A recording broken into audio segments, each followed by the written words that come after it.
Bonjour tout le monde, j'espère que vous allez bien et bienvenue dans une nouvelle vidéo fax. Ça fait longtemps que j'ai pas tourné une vidéo fax. Et vous l'avez vu dans le titre, aujourd'hui on va parler de Glee et il y a beaucoup de choses à dire, donc allons-y. Donc déjà ce qu'il faut savoir c'est qu'à la base ça avait été écrit pour être un film et non une série. Ils se sont dit il y a beaucoup de choses à raconter donc on va le faire en série. Et il y a eu beaucoup de guest stars d'ailleurs dans cette série. Il y a eu John Stamos, Gwyneth Paltrow, Britney Spears, Ricky Martin, Idina Menzel, Whoopi Goldberg, Lindsay Lohan, Paris Hilton, Kate Hudson, Sarah Jessica Parker, Demi Lovato, Tyra Banks, Kristen Chenoweth, Jennifer Coolidge et j'en ai évidemment mis de côté. Mais bref, donc des grands noms quand même, hein. Lors de son audition pour jouer le rôle de Rachel, Léa Michel, elle est arrivée avec des bouts de verre dans ses cheveux parce qu'en fait elle venait d'avoir un accident de voiture et on lui a proposé de reporter son audition à un autre jour, mais telle Rachel Berry, elle va dire non, je veux faire mon audition maintenant. Et Darren, qui jouait le rôle de Blaine, lui il avait auditionné à la base pour le rôle de Finn. Au début, le rôle de Santana, il devait être que secondaire, sauf que Naya, elle avait tellement une belle énergie et les gens, ils adoraient le personnage de Santana. Et en plus, elle avait une voix vraiment incroyable qu'ils ont réécrit son rôle pour qu'elle ait un rôle plus important. Heather, qui jouait Britney dans la série, c'était une danseuse pour Beyoncé. Et c'est comme ça qu'elle a eu le rôle dans la série, justement. Elle était venue pour apprendre la choré de Single Ladies et vu qu'ils ont adoré sa personnalité, qu'ils trouvaient qu'elle dansait bien, ils se sont dit bah écoute on va l'intégrer dans le cast. Et à savoir qu'elle a basé son interprétation sur Karen de Mean Girls et vu que j'adore ce film je trouvais que c'était intéressant de le dire. Et elle a aussi expliqué qu'une fois elle avait pris un cours de hip-hop avec l'acteur Harry et Harry c'est celui qui jouait Mike, donc les deux de toute façon ça se voit, Britney et Mike dans la série ça se voit que c'est les deux danseurs pros. Et ils étaient déjà pros en fait à l'extérieur. Donc c'est drôle qu'avant même d'intégrer la série, ils se connaissaient déjà, ils avaient pris un cours ensemble. Le personnage de Monsieur Schuster, il avait été écrit pour Justin Timberlake. Justin a refusé, du coup au final c'est Matthew qui a eu le rôle. Et ce qui est un peu drôle, étrange, whatever, c'est qu'il a que quelques années d'écart avec certains des acteurs qui jouaient des élèves. Mais de toute façon, on le sait, Hollywood, ils adorent caster des adultes pour jouer des ados.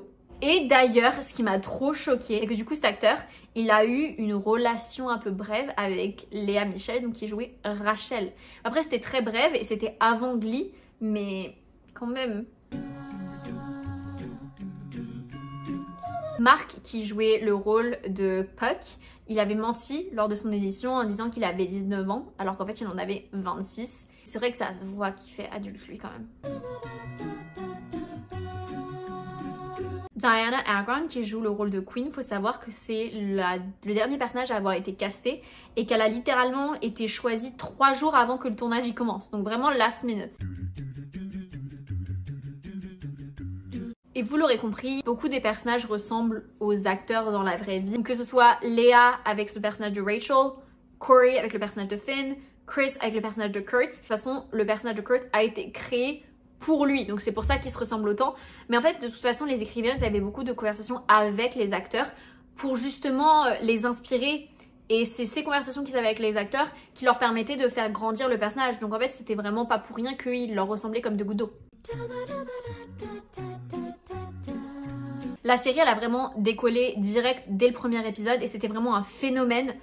Parce qu'il y avait vraiment une grande représentation et c'est vrai que c'était très inclusive avant même que ce soit un phénomène de mode. Mais par contre, les fans, ils étaient très toxiques parce qu'ils les suivaient partout. Même les paparazzis, genre ils avaient mis un tracker dans la voiture de Léa pour savoir où elle est. En fait, c'est un peu ça le problème, c'est que quand t'as une série qui décolle très vite et en plus à ce moment-là, c'était vraiment genre phénoménal, bah du coup, il y avait forcément la toxicité de la célébrité à côté et les acteurs, ils étaient pas prêts à ça, ils s'y attendaient pas, tu vois.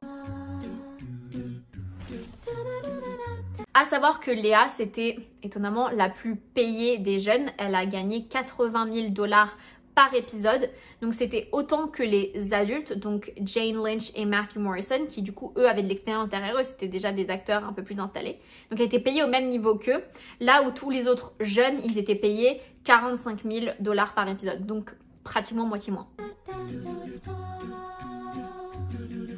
Le cast et le crew de manière générale, pas que les acteurs mais l'équipe entière qui était sur cette série, ils vont expliquer qu'ils travaillaient beaucoup sous pression parce que le créateur de la série, Ryan Murphy, il était très exigeant. Et en plus de ça, il y avait une mauvaise ambiance à cause de Léa Michel, parce que je pense que vous n'êtes pas sans savoir que elle a vraiment une mauvaise réputation et qu'il y a plein de rumeurs qui sont finalement même plus des rumeurs, c'est des faits, comme quoi elle était désagréable sur le tournage. Il y avait une grosse compétition avec Naya qui du coup jouait Santana, parce que comme je vous ai dit, Naya elle était appréciée par tout le monde, elle avait une très belle voix et du coup Léa elle appréciait pas du tout la concurrence. Et en plus Naya elle se laissait pas faire, donc ça énervait encore plus Léa. Et sauf que malheureusement Naya elle est allée se plaindre auprès du créateur Ryan justement, comme quoi Léa l'harcelait, comme quoi elle était désagréable, sauf que Ryan il a pris le côté de Léa parce que Léa c'était sa petite chouchoute. Il a décidé de mettre de côté Naya pendant quelques épisodes. Genre c'est horrible quand tu te fais harceler, tu te plains, t'essaies de trouver de l'aide et au final c'est le méchant qui gagne. C'est horrible. On va faire un petit point sur les couples parce qu'un peu comme j'ai dit dans ma vidéo sur No Stress, vu que c'était un tournage intensif et qu'ils étaient tout le temps collés ensemble les acteurs, évidemment il y a des relations qui se développent. Donc il y a eu Naya et Mark qui sont sortis ensemble et il l'aurait trompée plusieurs fois. Elle lui aurait balancé des œufs sur sa voiture, enfin c'était une relation quand même très toxique. Ensuite il y a eu la relation je pense la plus connue, celle de Léa et de Corey, donc ils sont sortis ensemble et beaucoup de personnes de l'équipe de tournage trouvaient qu'ils n'allaient pas du tout ensemble et que la personnalité de Léa elle prenait trop de place par rapport à la personnalité de Corey en fait. Et ils savaient que Léa elle était difficile, qu'elle était narcissique. Et vu qu'à l'époque c'était elle qui était le plus suivie sur les réseaux, elle avait encore plus la grosse tête, donc ils se sont dit c'est peut-être pas ça qu'il faut pour Corey quoi. Surtout que lui il gérait très mal en plus sa notoriété, donc le fait d'être avec quelqu'un qui était la plus suivie, c'était un peu compliqué, mais bon de toute façon j'en parle un peu après de toute l'histoire autour de Corey. Il y a aussi les acteurs Blake et Melissa qui sont sortis ensemble. Ils se sont même mariés, mais on apprendra des années plus tard qu'en fait, elles subissaient des violences conjugales. C'est d'ailleurs Jenna et Kevin qui se sont fréquentés et qui ont eu des relations ensemble. Donc à la base, la série, elle devait se terminer avec Finn qui devient le prof du Glee Club et Rachel qui a réussi sa carrière à Broadway mais qui décide de retourner dans l'Ohio pour être avec lui. Et c'est vrai que ça se voyait que c'est vers ça qu'ils tendaient. Bon après malheureusement, la mort de Corey a fait qu'ils ont dû refaire le script évidemment. Comme j'ai pu le dire dans mes vidéos sur Friends, sur How I Met Your Mother, il y en a même d'autres, les acteurs ils peuvent des fois repartir avec des souvenirs du tournage. Donc Jane Lynch qui jouait le rôle de Sue, elle est repartie avec certains des joggings, les fameux joggings de Sue, elle est repartie avec. Darren, lui, il est reparti avec le canapé vert qui était dans le bureau du principal et lui, il disait que ça faisait un moment qu'il le voulait donc il est trop content d'avoir pu l'avoir. Amber, elle a gardé des chaussures et Léa, elle a gardé le jersey de Finn, les vestes un peu de footballeur. Et donc le dernier point qui est pas des moindres puisqu'on va faire un point sur tous les décès de cette série, sur toutes les tragédies de cette série parce qu'il y en a eu énormément. Donc il y a évidemment la mort de Corey qui est décédé d'une overdose en juillet 2013. C'est à savoir que lui, il avait déjà un passif en fait avec l'alcool et les drogues puisqu'il a commencé à l'âge de 13 ans à consommer de l'alcool et des drogues. Il avait même volé de l'argent à sa famille pour sa consommation personnelle. Il avait fini en centre de désintoxication à l'âge de 19 ans et ensuite il avait décidé de se lancer dans l'acting. Il avait réussi un peu à s'en sortir parce que malheureusement il aura rechuté dû au stress. Il y a beaucoup de gens qui pensent aussi que c'est sa relation avec Léa qui n'avait pas aidé. En fait il subissait beaucoup de pression sur le tournage parce que en fait, il savait pas danser et c'est vrai qu'on le voit que Finn par rapport aux autres personnages, il est souvent dans le fond, il sait pas danser. Donc lui, Corey, ça lui avait mis la pression, il s'est dit j'ai envie d'être bien, j'ai envie d'être le meilleur, mais ça le stressait beaucoup. Et donc bref, après sa mort, le créateur de la série, Ryan, il sera allé voir Léa pour lui demander ce qu'il fallait faire. En fait, il s'est dit est-ce que tu penses qu'il faut qu'on arrête la série là? Est-ce que tu penses qu'il faut qu'on prenne une pause? Ou est-ce qu'on doit reprendre le travail directement?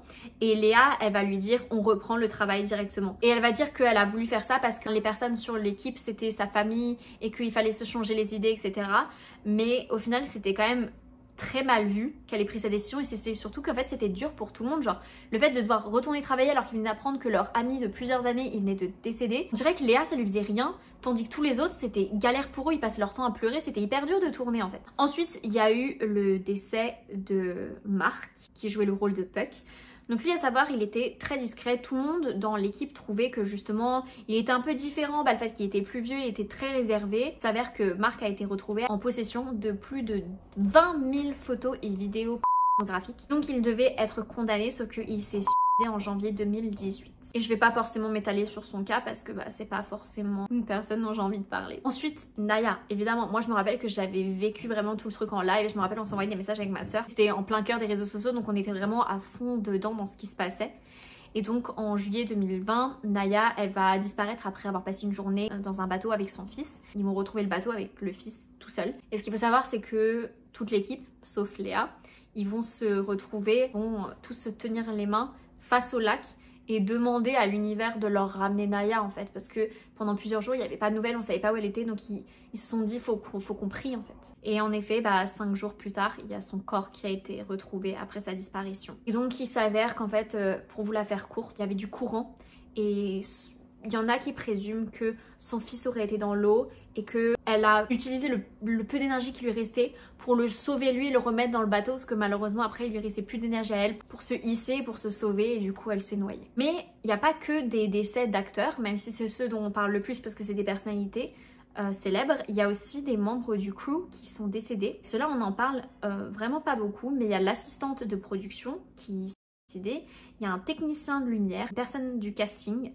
un accessoiriste en chef, un doubleur. Ils se sont tous décédés parce qu'ils étaient stressés et fatigués parce qu'ils travaillaient beaucoup trop. Et donc le petit bonus, vous savez que j'aime bien en faire, même si en vrai le fact 15 il était quand même très long, j'avais quand même essayé de faire un petit bonus. Le créateur Ryan en fait, il pense qu'il n'y aura jamais de réunion de Glee, que ça se fera jamais parce que c'est vrai que là on est vraiment dans une ère de reboot, de remake, d'adaptation etc. Sauf que lui il pense que ça se fera jamais parce que déjà il y a eu un peu toute cette malédiction et plusieurs décès. Et c'est surtout que vu qu'il y a une mauvaise entente entre les acteurs, il se dit que ça pourra jamais se faire. Bah oui, mais en même temps déjà toi t'as créé un environnement toxique et en plus oui t'as laissé Léa devenir même si elle l'était déjà, mais t'as laissé Léa faire sa reine. Oui, forcément qu'ils s'entendent pas. Moi je veux bien une réunion mais sans Rachel Berry, genre déjà je trouve qu'on la voyait beaucoup trop. J'ai du mal avec la personnalité de Léa Michel, même si j'accepte pas tout l'harcèlement qu'elle a pu subir et tout. En fait à partir du moment où t'harcèles les gens, je crois que c'est jamais réellement sincèrement excusé quoi. Puis elle a fait preuve il me semble de racisme sur le tournage, enfin c'est très dur de la défendre.